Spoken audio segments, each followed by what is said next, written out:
Yo, me and Rocky cuddle and watch Smack DVD.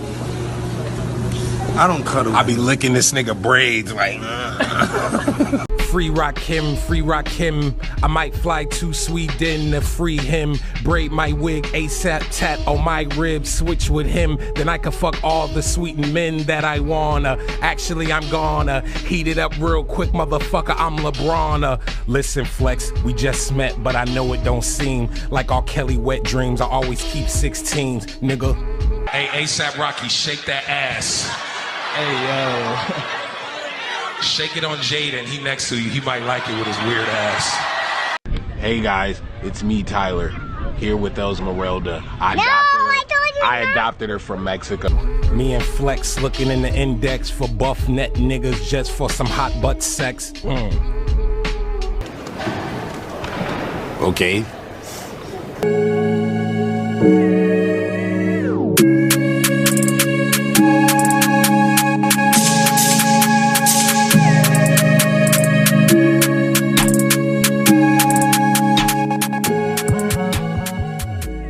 Today we're going to be reviewing Tyler the Creator's seventh solo album, CHROMAKOPIA.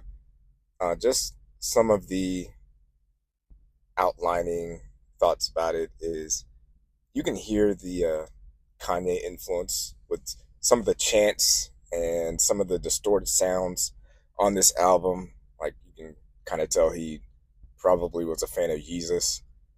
You can also hear the influence of Pharrell and the Neptunes, which Tyler has always said that he's a big fan of. Just with how he puts his chords together, that I don't know what it is about his chords, but it just makes you want to sing along with the songs. I think that's one of the more underrated skills as a producer, is making music that you can't even really control how you feel. You just want to sing along with it because it just sounds, I don't want to say it sounds perfect, but it just sounds beautiful and you just want to sing along with it.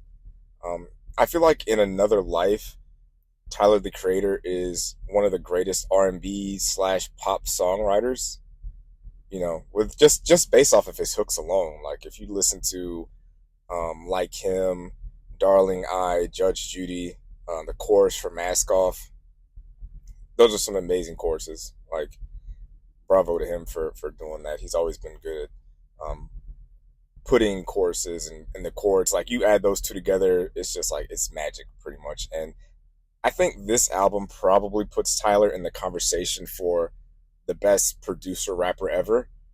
I think it's going to be tough to obviously overtake Kanye West, but I mean, Kanye West, like, we're talking prime Kanye West, like, you know, from College Dropout to probably Watch the Throne, 808s Kanye, probably from that little run. That's going to be a tough run to beat. But second place, it's hard not to put Tyler the Creator in that slot for me at this point. I understand, you know, him when it comes to not listing the features on his albums, because you kind of want to treat, he wants to treat his music like movies. Like, it's a cinematic experience. Like, you don't know what's going to happen. You don't know what's coming next. So I get that. Like, I've looked at, you know, albums before I hit play, and I look at the features and I kind of like, oh, I'm anticipating this because it has this feature, or I'm looking forward to that song, or I'm going to skip this song, or my expectations have been raised for that song. So I understand that, but I know for me, there's certain times where I'm listening to a song and I'm like, okay, I don't know who that is. I would have liked to know that, you know, that's Daniel Caesar on the hook, or Childish Gambino, or that's Schoolboy Q rapping and not Tyler the Creator doing an imitation of Schoolboy Q. So that's, I get it. Like, I get it, but that's a personal thing for me. One of the things I really respect about Tyler the Creator is that he tries and he cares. That's a big thing in creating art. And you can tell, as a consumer, as a listener, as a viewer, you can tell when creators care about things. You can tell when they care about the music they're making, or the movies they're making, or the poetry they write, or the podcasts they put out, like anything, YouTube videos.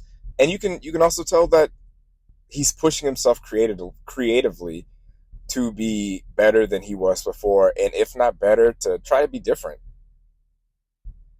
And you can tell just by visually how if you go back to, Flower Boy, to Eager, to Call Me When You Get Lost, to Chromacopia, even like his rollouts with the characters that he's put out, they all look totally different.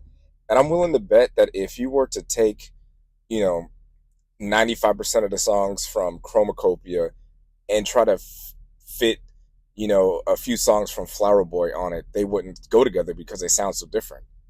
The same with Igor and Call Me When You Get Lost. Like, all of these albums and projects are totally different sounds.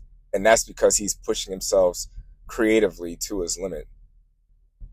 With this album, you can kind of tell that Tyler has really grown up with some of these bars and some of these lyrics, some of these verses. Like, there's a part of me that wants to know, like, did something happen to his family? Or did something happen to him? Like, was there a stalker? Did someone find his address? It seems like he's really he really went through the struggles of being like a big star while still trying to be a normal person. Like, it's in this day and like social media and phones and stalking and all that. It's pretty hard to just be someone as big as Tyler while trying to be a normal person. Like, at some point, you and your family can't just go to Walmart on a whim. Things are different. And some of the other ways that he grew up was with the content that he was rapping about. Like,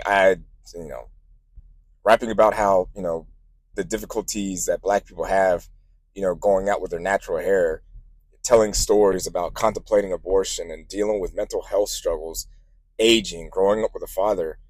He's talked about not having a father before, but like just the way that he went about it this time, you could tell it's different, and that he wants to be a little bit more in depth about it, while also including his mother in it. Tyler, he's going to keep the bars going, though. He keeps his bars up.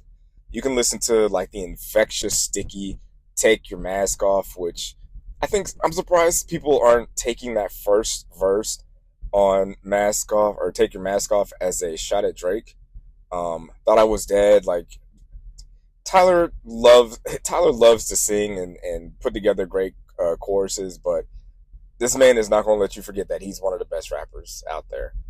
But yeah, Sticky is a crazy song. Like, that, it gives me HBCU marching band vibes, and throwing Wayne, Glorilla, Sexy Red on there, like, you can't beat that. But overall, for me, this album is not peak Tyler, but if we're comparing him to the field and the rest of his peers, he's head and shoulders above them when it comes to creating a full body of work.